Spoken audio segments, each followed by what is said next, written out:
Le mercredi dernier, la commission défense du Sénat français recevait les ambassadeurs des 5 pays du G5 Sahel, à savoir le Mali, la Mauritanie, le Burkina Faso, le Tchad et le Niger.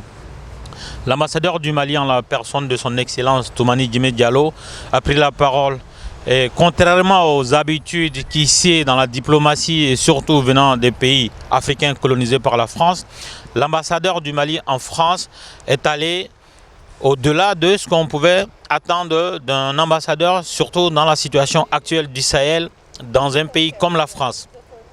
Toumani Djimé Diallo a reproché aux légionnaires français d'avoir des comportements inappropriés à Bamako. Il a parlé de n'importe quoi, il a parlé de débordement.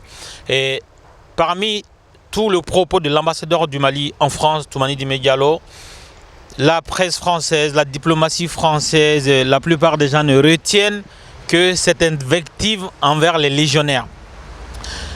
Mais il y a autre chose plus important dans le discours de l'ambassadeur du Mali en France. Il a quand même parlé des moyens de la France. Il a dit que nous pensions qu'avec les moyens que la France a, on aurait moins de pertes en vie humaine au Mali. Or, selon les statistiques, 4000 personnes ont été tuées dans le Sahel en 2019. C'est plus de 4 fois que l'année 2016.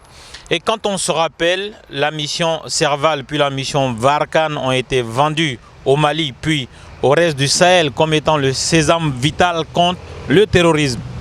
On a miroité beaucoup de choses. Et donc, quand l'ambassadeur du Mali dit dans ses propos que nous pensions qu'il y aurait moins de victimes dans cette lutte contre le terrorisme avec tous les moyens colossaux que la France a, et que ce propos-là soit passé sous silence, c'est quand même inquiétant. Et donc, les propos de Toumani Djimé Diallo ont été jugés inappropriés et inacceptables par Laurence Parly, la ministre des Armées françaises.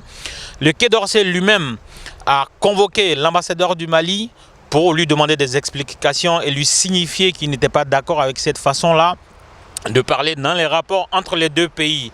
Et au-delà de ça, le président de la République du Mali a rappelé son ambassadeur. En ce moment même où je vous parle, Toumani Djimé Diallo est à Bamako pour consultation avec le président du Mali. Et pour montrer patte blanche, pour arrondir les angles et baisser les tensions, parce qu'aujourd'hui, il y a une petite tension entre le Mali et la France, même si on n'a aucun doute sur le fait qu'après le week-end, le dossier sera clos, l'incident diplomatique sera clos. Mais en tout cas, au moment où je vous parle, on peut évoquer l'incident diplomatique entre le Mali et la France. Et donc, le président Ibrahim Boubacar Keïta a dépêché son ministre des Affaires étrangères, Tchéblien Dramé, qui est en ce moment à Paris, qui doit rencontrer son homologue français Jean-Yves Le Drian, ici même au Quai d'Orsay derrière moi. Et il est porteur d'un message du président Ibrahim Boubacar Keïta. Et nous n'avons pas encore la teneur de ce message-là, mais on sait tous que ce message vise à apaiser la tension, à clarifier la position du Mali. Certainement dans ce message, le président Ibrahim Boubacar Keïta, la diplomatie malienne conduite par Tchéblien Dramé vont simplement dire à Jean-Yves Le Drian ici au Quai d'Orsay que les propos de l'ambassadeur du Mali en France ne sont pas à la vision globale du Mali, que la France et le Mali sont deux pays frères, que l'armée française est engagée au Mali pour combattre le djihadisme et que c'est une bonne chose pour le Mali, et que cette position de l'ambassadeur du Mali n'est pas la position officielle du Mali, que certainement c'était mal entendu. Parce que le Mali lui-même, je vois très mal le Mali lui-même mettre en porte-à-faux son ambassadeur. Et donc, Tchéblien Dramé, ministre des Affaires étrangères du Mali, est à Paris. Il va rencontrer Jean-Yves Le Drian ici au Quai d'Orsay pour arrondir les angles, pour apaiser les tensions et mettre fin à cet incident diplomatique. Ceci dit, il faut faire quelques rappels. En 2015, Jean-Yves Le Drian, qui était ministre des Affaires étrangères de François Hollande, avait dit que depuis les indépendances, il y a deux Mali et que ces deux Mali ont des difficultés à évoluer ensemble. Au nord, il y aurait les Touaregs et au sud, les autres.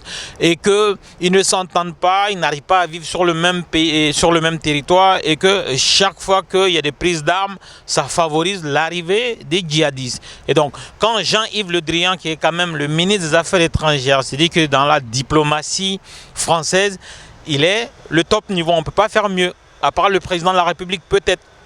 Et donc Jean-Yves Le Drian a eu ce propos-là. C'était un propos qui aurait pu déclencher un incident diplomatique de niveau plus élevé que les propos de Toumani Dime Diallo quand même. Parce qu'il s'attaque quand même au fondement d'un pays. Il a fait ce que les historiens pourraient appeler du révisionnisme. Il a carrément jeté de l'huile sur du feu. Et donc, si le Mali avait été puissant, si le Mali avait eu les moyens que la France a, et si la France avait été dans la position du Mali, certainement que Ibrahim Boubacar Keïta aurait appelé l'ambassadeur de France au Mali pour lui demander des explications et lui signifier son mécontentement. Et très certainement, ça aurait créé d'autres problèmes.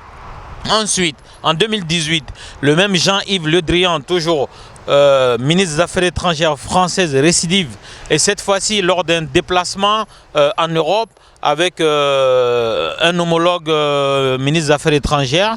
Donc il a expliqué qu'il y avait un manque de volonté politique de la part des autorités maliennes dans l'application de l'accord d'Alger. Il disait que dans l'accord d'Alger, il y avait tous les éléments pour ramener la paix au Mali et dans le Sahel. Et donc c'est une façon voilée de dire que le régime IBK n'était pas disposé à œuvrer pour la paix au Mali et dans les Sahel. Et normalement, quand un ministre des Affaires étrangères s'exprime comme ça déclenche automatiquement un incident diplomatique. Mais comme je le rappelle, le Mali est un pays vaste par l'étendue, la superficie, mais très petit sur le plan diplomatique. Ça n'a même pas déclenché une réaction, même sur les réseaux sociaux du gouvernement malien, encore moins des Affaires étrangères. Certes, Tchéblé Dramé n'était pas ministre des Affaires étrangères en cette époque, mais il y avait un ministre des Affaires étrangères, il y avait un Premier ministre, il y avait un président de la République. Ils n'ont pas répondu. Et donc là, voir de cette manière-là que la France s'énerve, la France se met en ébullition suite à des propos pour lesquels elle-même est coutumière, c'est un peu inquiétant. C'est-à-dire que nos rapports sont déséquilibrés. La France fait finalement ce qu'elle veut de nous sur le plan diplomatique. Pour preuve, Tchéblé Dramé va se déplacer spécialement pour venir porter un message du président Ibrahim Boubacar Keïta à son homologue Jean-Yves Le Drian. Et donc, peut-être que nous aurons l'occasion de rencontrer Tchéblé Dramé pour lui tendre notre micro, pour qu'il explique lui-même la teneur du message qu'il est venu porter ici au Quai d'Orsay.